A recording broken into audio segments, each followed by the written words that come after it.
चालबाज बहू। लुधियाना की रीटा की जिंदगी बड़े ही मजे से गुजर रही थी। आस पड़ोस से लेकर नाती रिश्तेदार सभी रीटा को बड़ा मानते थे। वो सबकी पसंद नापसंद का ख्याल रखती। अरे बहन, ये लो कढ़ी बनाई थी मैंने। सोचा तुम बीमार हो तो तुम्हारे घर के लिए भी बना दी, खा लेना। सभी रीटा की तारीफ करते हैं। रीटा की ममेरी बहन कहती है, रीटा, तुम्हारा लड़का तो बहुत बड़ा हो गया है, उसकी शादी की नहीं सोची? सोच तो रही हूं, लेकिन ऐसे लड़के से कौन शादी करेगा जो कमाता धमाता ही नहीं है। ये तो है। तू उसे समझाकर किसी काम पर क्यों नहीं लगाती? अरे क्या करूं बहन, समझाती तो बहुत हूं लेकिन समझता ही नहीं।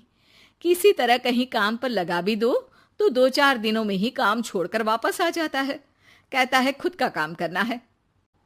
अगले दिन रीटा का बेटा मयंक कहता है, माँ, ये नेहा है, मैं इससे प्यार करता हूं और इसी से शादी करूंगा।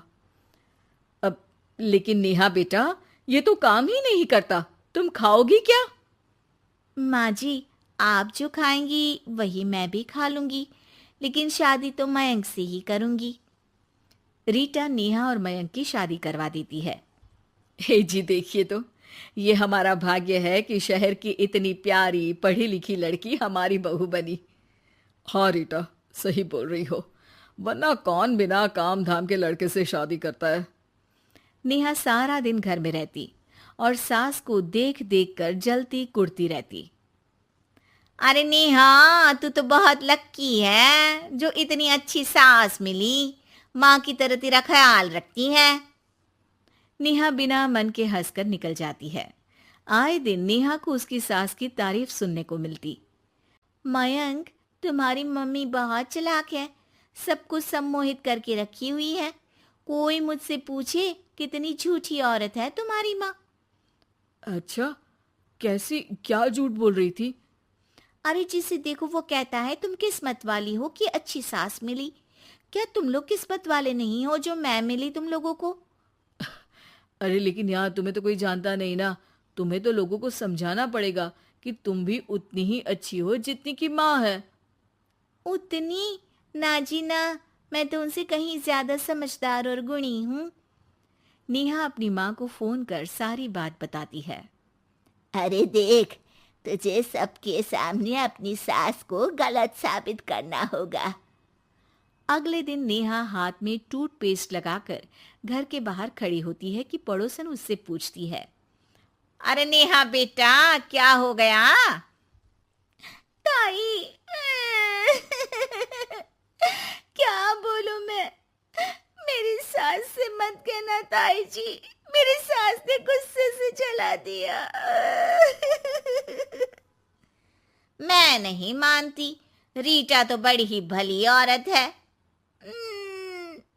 मेरा पति कोई काम नहीं करता ना, सारा सारा दिन ताने देती रहती है, कहती है तुझे खाना तभी दूंगी जब घर का सारा काम करेगी। पड़ोसन को नेहा पर तरस आ जाता है।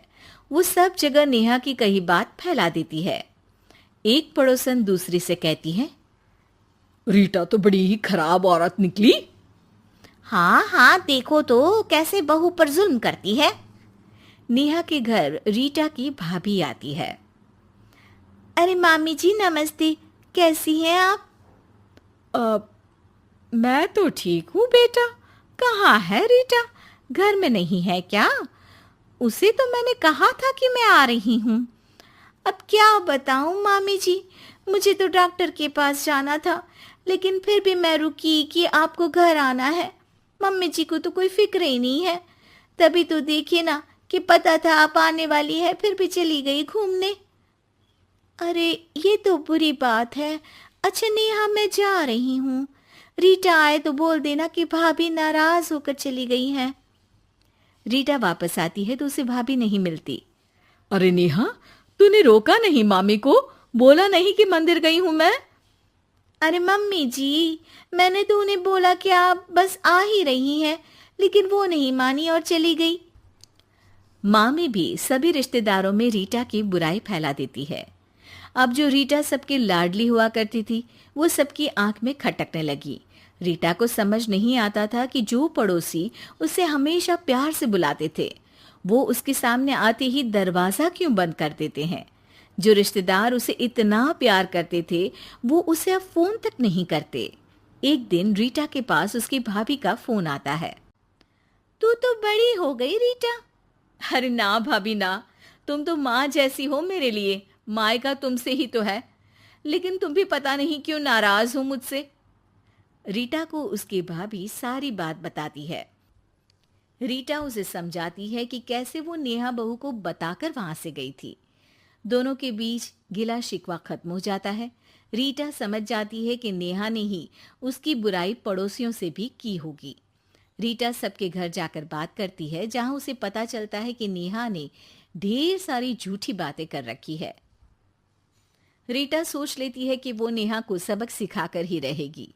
नेहा, तेरे ससुर जी रिटायर हो रहे हैं, तो अब तू और मयंक कहीं और घर देख लो। अरे कैसी बातें कर रही हैं सासू माँ, ये तो कोई काम नहीं करते, हम कहाँ जाएंगे। तभी वो पड़ोसन आ जाती है। अरे नेहा, अच्छा ही तो है, तेरी ऐसी सास से छुटकारा मिल रहा है जो तुझे बात बात पर जला देती थी ना। घर जरा जल्दी खाली कर देना नेहा, मयंक से भी बोल देना।